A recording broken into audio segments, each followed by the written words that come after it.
सर्वांना क्रांतिकारी जय भीम। समग्र महाराष्ट्रामध्ये जातीय अत्याचारावर विद्यार्थ्यांचे प्रश्न असो, शेतकऱ्यांचे प्रश्न असो, कामगारांचे, कष्टकऱ्यांचे प्रश्न असो, एकमेव लढणारी संघटना म्हणजे ऑल इंडिया पॅन्थर सेना आहे। आणि त्या सेनेचा राष्ट्रीय अध्यक्ष हे संघर्ष नायक दीपक भाई केदार आहेत। महाराष्ट्रामधील अत्यंत गाव खेड्यातली हा एक उभरतं नेतृत्व आहे। समग्र महाराष्ट्रामध्ये पॅन्थरच्या जागोजागी शाखा ओपनिंग आणि कार्यक्रम या संबंध महाराष्ट्रामध्ये चालू आहेत। संपूर्ण ठिकाणी आढावा बैठका, जाहीर पक्षप्रवेश सुद्धा चालू आहे।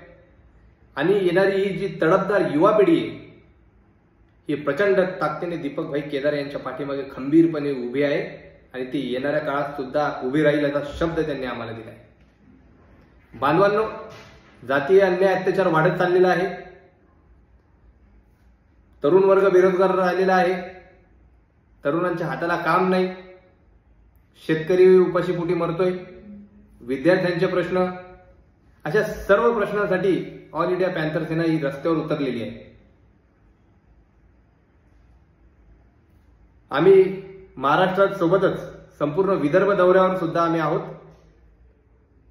आणि नुकताच आम्ही अकोला, मेहकर आणि उद्याला परत वाशिम मध्ये सुद्धा जाहीर पक्षप्रवेश आणि समाज बांधवांशी संवाद साधण्याकरता एक आढावा बैठक सुद्धा ठेवलेली आहे। आणि विदर्भातल्या प्रत्येक कानाकोपऱ्यापर्यंत सुद्धा आम्ही जाणार आहोत। तर विदर्भातील सर्व जिल्ह्यातील सर्व आंबेडकरी चळवळीतील नेत्यांना, युवक वर्गाला आणि सर्व महिला मंडळी असतील आपल्या, त्यांना सुद्धा मी आव्हान करतोय की त्यांनी प्रचंड ताकदीने ऑल इंडिया पॅन्थर सेनेमध्ये सामील व्हावं, जॉईन व्हावं आणि येणाऱ्या काळात प्रचंड ताकदीने समाजासाठी लढा तीव्र करावा।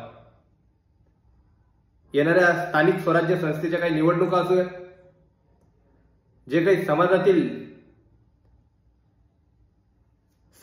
काही जणांना या व्यवस्थेने नाकारले असेल किंवा समाजातीलच काही मनुवाद्यांच्या दावणीला बांधले गेलेल्या लोकांनी त्यांना डावलले असेल, त्यांना या स्थानिक स्वराज्य संस्थेच्या निवडणुकीमध्ये प्रचंड ताकदीने ऑल इंडिया पॅन्थर सेनेकडून जाहीर पाठिंबा राहील आणि त्यांनी नव्याने ऑल इंडिया पॅन्थर सेनेत सामील व्हावे आणि रस्त्यावरचा लढा तीव्र करावे।